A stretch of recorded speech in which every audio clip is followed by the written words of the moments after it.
For me, the ideal camera for street photography is compact and discreet.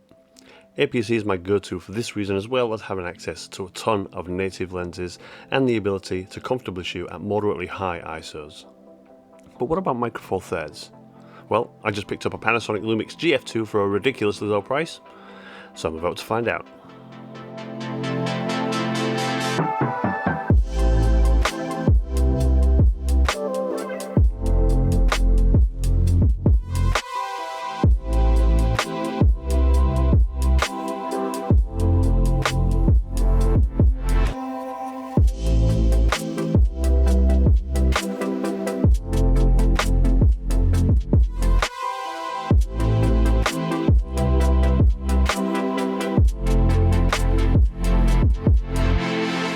Now, I am absolutely garbage at winning auctions on eBay, but somehow I managed to snag this little beauty for a ridiculous £11.26 plus postage, so all in about £15. Now, sure, this thing has seen better days and there's some screen damage, but despite this, it's fully functional and all of the touch to focus and touch to shoot works great, as do all of the menus. So I'd encourage you to look at what is available on the used market if you're on a budget, or if you just want to try something different and don't want to drop a ton of cash.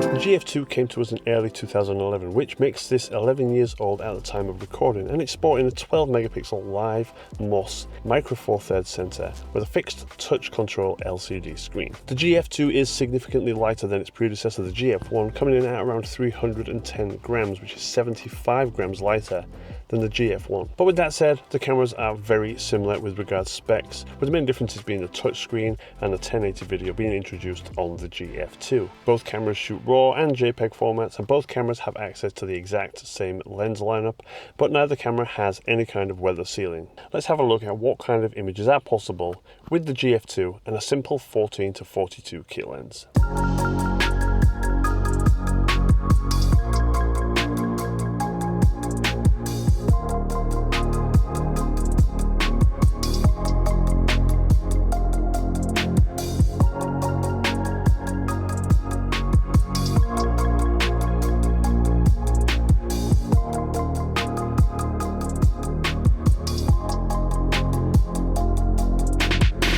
The handling of the GF2 is actually pretty good. It has this small grip up front and this little grip on the back surrounding the thumb dial, and overall the weight makes it feel pretty nicely balanced. Now, in terms of vlogging, it's doable, although because this thing has a fixed screen, I have no way of knowing whether I'm in frame properly or even in focus. Add to that the fact that this doesn't have a mic input, so you're better off using some sort of external recorder. Now, the audio you've been listening to up until this point is my usual setup of the lav mic and my little zoom recorder, and this is the audio that comes straight out of the camera. Whether or not this is going to be sufficient for your needs or not, entirely up to you. In addition to this, the video is fully automatic. That means you've got no control over any of the exposure elements, no shutter speed, no aperture, nothing. The camera also doesn't have IBIS, so you're going to need stabilized lenses for handheld footage or something like a tripod or gimbal. Unless you're happy with that shaky footage look, it's entirely up to you.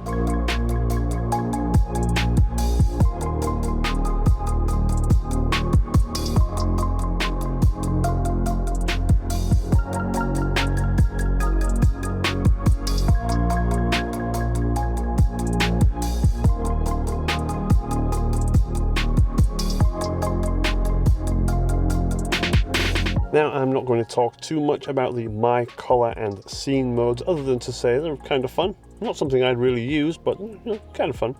I took some samples using them, so here they are.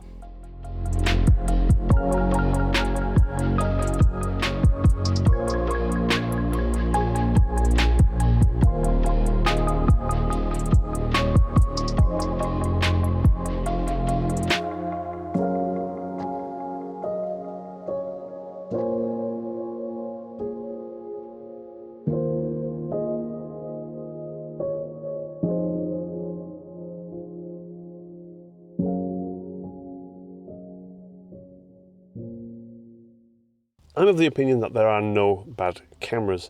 If it captures a moment and gets the shot when you need it to, well, it's good enough. But I understand that some people want certain features that aid their creative approach, and that is completely fine. This camera is great as a photo camera, but it's only got contrast detect AF, a fixed screen, 12 megapixels, 1080i video, and far from awesome ISO performance. If these are the things that matter to you, I'd say this probably isn't the camera for you. However, if you're someone like me, who just enjoys photography completely and will shoot with pretty much anything in the name of art, I'd say give the GF2 a look, especially if you can get one at a steal of a price like I did. Alright, thanks for watching. Check me out on Instagram if you want to see more samples from this camera, and I'll see you in the next one.